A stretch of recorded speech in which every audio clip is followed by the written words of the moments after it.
Good day everyone, my name is Matthew P. Lanan and my report is about post-1987 agrarian reform. The overthrow of Marcos in the 1987 Constitution resulted in a renewed interest and attention to agrarian reform as President Corazon Aquino envisioned agrarian reform to be the centerpiece of her administration's social legislation, which proved difficult because her background betrayed her.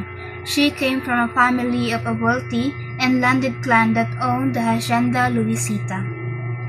Pagkatapos may patalsik si Marcos at may tatag ang 1987 Constitution, nais si Pangulong Cory Aquino na gawing sentro ng kanyang pamahalaan ng agrarian reform. Pero naging mahirap ito dahil galing siya sa isang pamilyang may-ari ng Hacienda Luisita.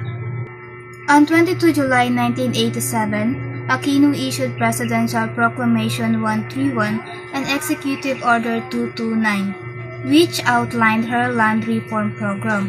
In 1988, the Congress passed Republic Act No. 6657 or the Comprehensive Agrarian Reform Law, which introduced the program with the same name, Comprehensive Agrarian Reform Program or CARP.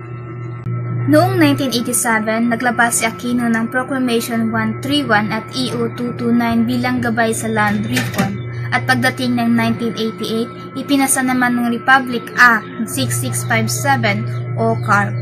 The Comprehensive Agrarian Reform Law was made into law on June 10, 1988, through Republic Act No. 6657, known as an Act Instituting Comprehensive Agrarian Reform Program to promote social justice and industrialization, Proclamation No. 131, July 1987, providing the mechanism for its implementation and for other purposes, EO 229, July 1987. Ang Comprehensive Agrarian Reform Law o CARL ay formal na naisabataas noong Hulyo 10, 1988. Layunin nitong may patatag ang lupa at may sulong ang social justice. CARP was limited because it accomplished very little during the administration of Aquino. It only accomplished 22.5% of land distribution in 6 years owing to the fact that Congress, dominated by the landed elite, was unwilling to fund the high compensation costs of the program. It was also marred in controversy since Aquino seemingly bowed down to the pressure of her relatives by allowing the stock redistribution option.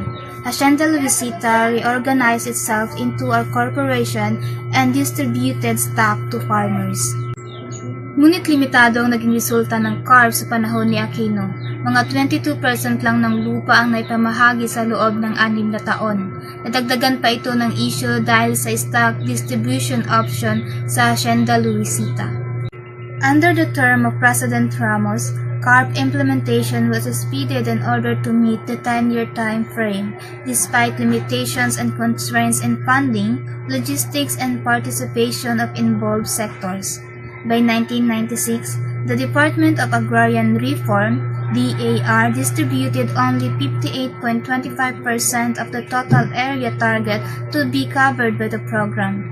To address the lacking funding in the dwindling time for the implementation of CARP, Ramos signed Republic Act No. 8532 in 1998 to amend CARL and extend the program to another 10 years.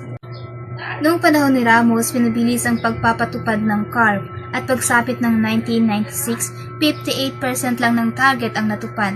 Kaya noong 1998, nilagdaan niya ang RA 8532 para palawigin pa ng 10 taon ang programa. At yun lamang po ang aking report. Salamat po sa pakikinig.